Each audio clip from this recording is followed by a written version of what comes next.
Hi everyone and welcome back. So in this video we will start coding inside our ViewModel class.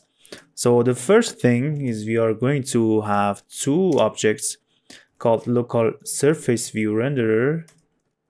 It's going to be SurfaceViewRenderer and it's going to be null initially, and also remoteSurfaceViewRenderer. As we know, it says that this field leaks a context object. So since we know there are some lifecycle functions that help us with clearing these context memory leaks issues, so we will remove them from our memory by setting them to null and also surpass the class with static field leak. And also we want to check if they're not null, release and clear their images. Same goes for our remoteSurfaceView. So that's it for onCleared method. And then up here I want to set two functions. One set localSurface. We will get a view of the surface view renderer and set this localSurfaceView to this view. Also set another setter for setRemoteSurface. It will get a view of type surface view renderer, and also this .remoteSurfaceView is equal to view.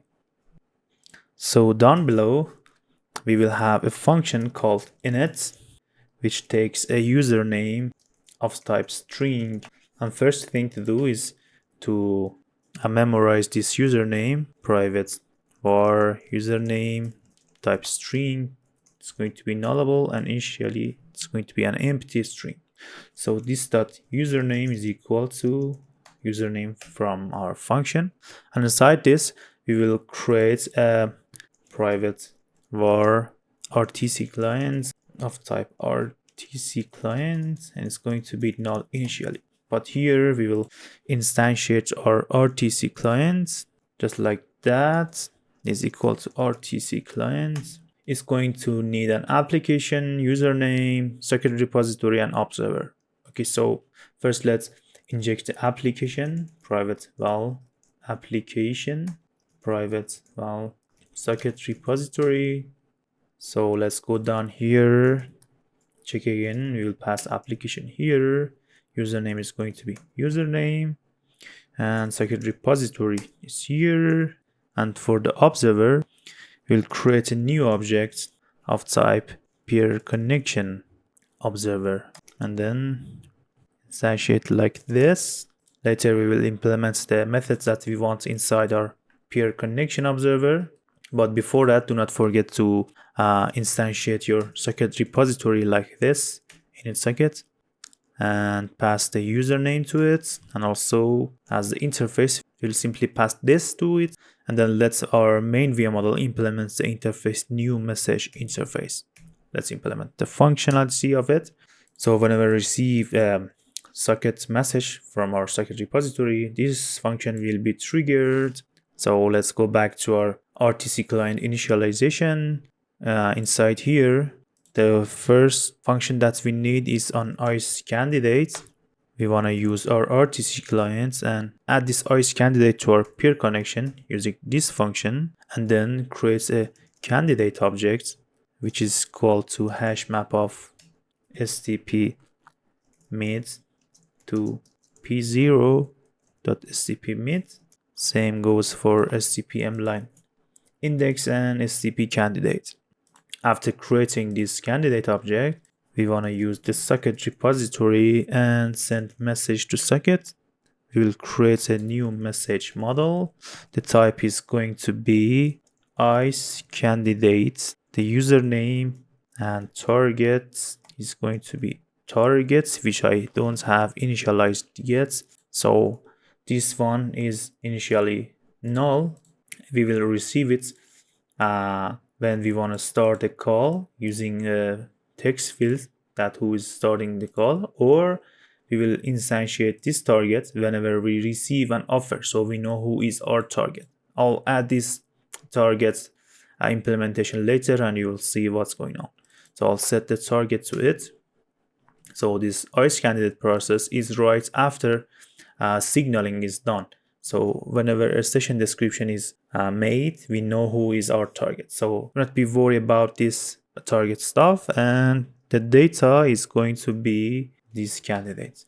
So down below here, after overriding our iceCandidate function, we will use ConnectionChange to get a new state of connection each time and handle call state here or UI call state here. Later, we will go back here later whenever we are designing our UI, and on AddStream, we simply check if the P0, which is media stream that video tracks and get the 0 element, is not null. We want to add sync to our remoteSurfaceView renderer. And then right after we instantiate our RTC client, we will use it and then initialize our surface view renderer for our local surface view renderer. It should be not null when we want to start the whole RTC process. So if it's null still, there are some issues, so we will annotate it as non-null. And then same goes for remote surface view renderer, and then using start local video, we'll pass local surface view renderer to render our camera. Okay, so before handling our new message, which are the events are coming from our socket, first let's get to the point that we want to start sending some signal.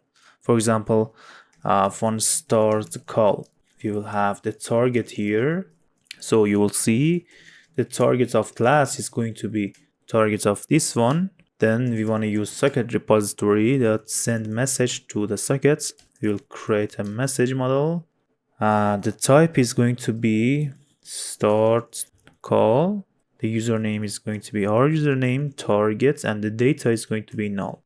So whenever this start call button is called, the user starts sending a signal from user A to user B. So user B sees this signal and sends an offer to the user B. So if user B accepts, then accepts the offer and sends back an answer. So we will write a function called acceptCall for user B to set the remote description as the offer inside this PeerConnection and then sends back an answer. So to do that, we are going to need a session of type session description. Type of it is going to be offer. This is the derived session, and the session data itself is going to be stored inside an state. So let's go back up here and create a state for our incoming offers. So we'll write private val incoming color section. Let's actually make it not private so we can use it later inside our main activity. It's going to be MutableStateFlow of message model object, which is going to be nullable, and it's going to be MutableStateFlow of null initially. So let's go back down here, and whenever offer is received, we are going to set it inside this incoming caller section, and then using acceptCall function, we will get to that incoming caller section, that value, that data, and then pass toString to it. So right now we do have our remote session, our offer session. Right now we want to use RTCClient dot on remote session receive, pass the session to it, and then RTCClient dot answer to create an answer. And for the target, we'll simply pass incoming caller section dot value dot name, and we know it should not be null. If it is, there are some problem with it, we have to handle it. We want it to crash and we will get notified, so we know what to do. And after accepting this session, you want to use ViewModel scope launch and emit a null to our incoming caller section, just like that. So let's move to the next function, which is going to be rejectCall. We just want to use ViewModel scope and launch a block and say incoming caller section that emits and pass a null to it. And also some helper functions for our control layout.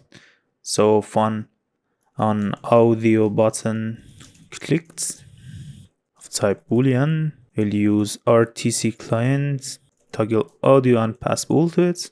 Same goes for on video button, toggle video or toggle camera, and then for on camera switch clicked, we simply want to use RTCClient dot switch camera, and then for on end call clicked, you want to use RTCClient to end call, remote view renderer dot release and clear its image, and then set its visibility to false.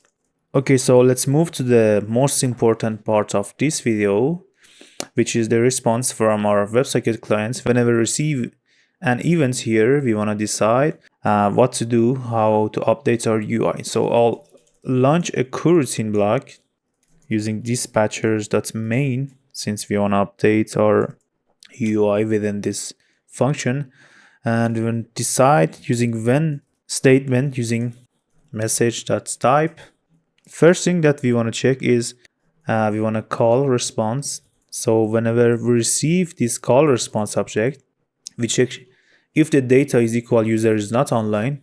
This message is static inside our web service and says that if it cannot find the user, then it says this message. But if it finds the user, we want to use the RTC client and start a call to the targets. And the next case that we are going to handle is going to answer received. We want to create a session of type session description.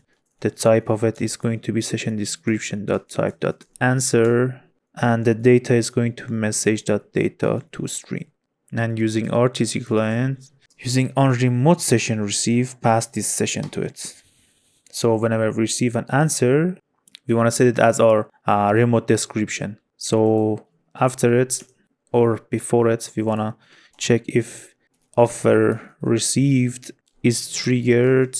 We want to simply use remote view renderer, set its visibility to true, and using ViewModel scope, launch a block and incoming color section message as the incoming offer. And whenever we receive an iceCandidate object, we want to try to get the receiving candidate using JSON, which I do not have here. Let's go back up here and create a JSON object.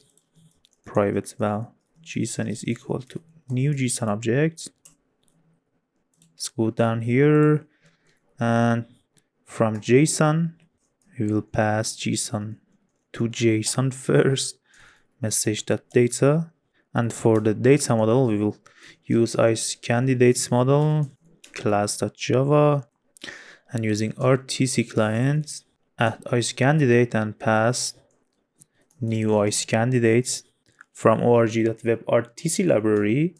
So receiving candidate that stp mid mass to int exact, receiving candidate that stp mline index to line, and then as the last argument receiving candidate dot stp candidate. And we want to catch if there's something is wrong here, we simply just print stack its trace. Okay, so we are pretty much done here inside our ViewModel.